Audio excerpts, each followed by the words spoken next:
নমস্কাৰ। এইকেইদিন বাৰু আপোনালোকে বিহু মঞ্চবিলাকলৈ লক্ষ্য কৰিছেনে? কিছুমান যে অবাঞ্ছিত ঘটনা ঘটিছে, যিবিলাক ঘটনাৰ ইতিমধ্যে ফেচবুকে ঘূৰি ফুৰিছে বা নিউজ হৈ বাজিছে। আচলতে একোখন বিহু মঞ্চই সাংস্কৃতিক সন্ধ্যাৰ কাৰণে একোজন গায়ক গায়িকাক মোটা অংকৰ বিনিময়ত গীত পৰিৱেশনৰ কাৰণে আমন্ত্ৰণ জনায়। অথচ তাৰে একাংশই আজিকালি দৰ্শকৰ লগত হওক বা কমিটি মানুহৰ লগতে হওক বিতৰ্ক আৰম্ভ কৰিবলৈ ধৰিছে।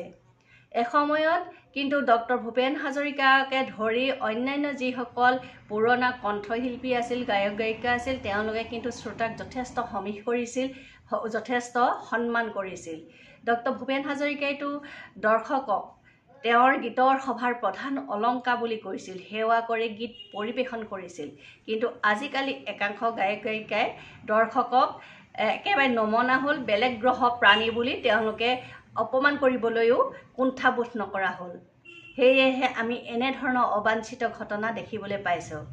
সেইদিনা এগৰাকী গায়িকাই, নামটো মই নাজানো, দৰ্শকক আপোনালোক জন্তু নেকি বুলি কৈছিল। আকৌ কৃষ্ণমণি নাথ, এজন জ্যেষ্ঠ গায়ক, তেওঁক সেইদিনাখন ৰুদ্ৰমূৰ্তি ধৰা দেখিছোঁ মঞ্চত। এজন সৰু ল'ৰাই আন এটা গান পৰিৱেশন কৰিবৰ কাৰণে অনুৰোধ কৰাৰ কাৰণে তেওঁ ৰুদ্ৰমূৰ্তি ধৰিছে, মাক দেউতাকক ধৰি গালি পাৰিছে। আকৌ অসমৰ গীতৰ পথাৰখনত নতুনকৈ অহা মৌমিতা মিত্ৰ নামৰ গায়িকাগৰাকীয়ে দুদিন ধৰি বিতৰ্ক আৰম্ভ কৰিছে, এদিন দৰ্শকৰ লগত, এদিন কমিটি মানুহৰ লগত। আকৌ গীতাঞ্জলি দাস নামৰ গায়িকাগৰাকীয়ে তেওঁৰ নামটো ভুলকৈ উচ্চাৰণ কৰাৰ কাৰণে ঘোষকজনক মঞ্চলৈ মাতি আনি মিহি মিহিকৈ অপমান কৰিছে। এইবিলাক দেখি শুনি আমাৰ অশান্তি লাগিছে। এইবাৰ যেন বিহু নহয় বৰ বিহ সদৃশ হ'বলৈ আৰম্ভ কৰিছে। অথচ এখন কমিটিয়ে বহু কষ্ট কৰি, বহু পৰিশ্ৰম কৰি বিহুখন পাতে। সেই গায়ক গায়িকাগৰাকীক যিটো বিনিময় দিব লাগে, যিটো মাননি দিব লাগে, সেইখিনিৰ কাৰণে বহুত কষ্ট কৰা হয়। অথচ সেই কমিটি মানুহখিনিকে একাংশ গায়ক গায়িকাই নামানে বা দৰ্শককো বিভিন্ন ধৰণৰ কথা ক'বলৈ কুণ্ঠাবোধ নকৰা হৈছে। অৱশ্যে এটা কথা ঠিক যে গীতৰ সভাত দৰ্শক হিচাপে যিসকল যায়, তাৰে কিছুমান অবাঞ্ছিত কথা কয় বা নক'বলগীয়া কথা কয়।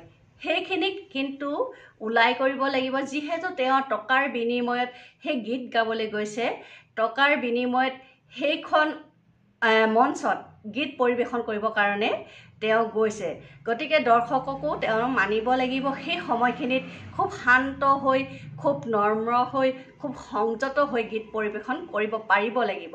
যদি সেইখিনিয়ে কৰিব নোৱাৰে, তেনেহ'লে তেওঁলোকে গান গাবলৈ যোৱাৰ অৰ্থই নাথাকিব। তেওঁলোকে আৰু এটা কথা ভাবিব লাগে যে এই বিহু সময়খিনিতে তেওঁলোকে ভালকৈ উপাৰ্জন কৰে। গতিকে দৰ্শকৰ লগত হওক বা কমিটি মানুহৰ লগতে হওক, তেওঁলোক ভাল ব্যৱহাৰ কৰাটো তেওঁলোকৰ কাৰণে ভাল।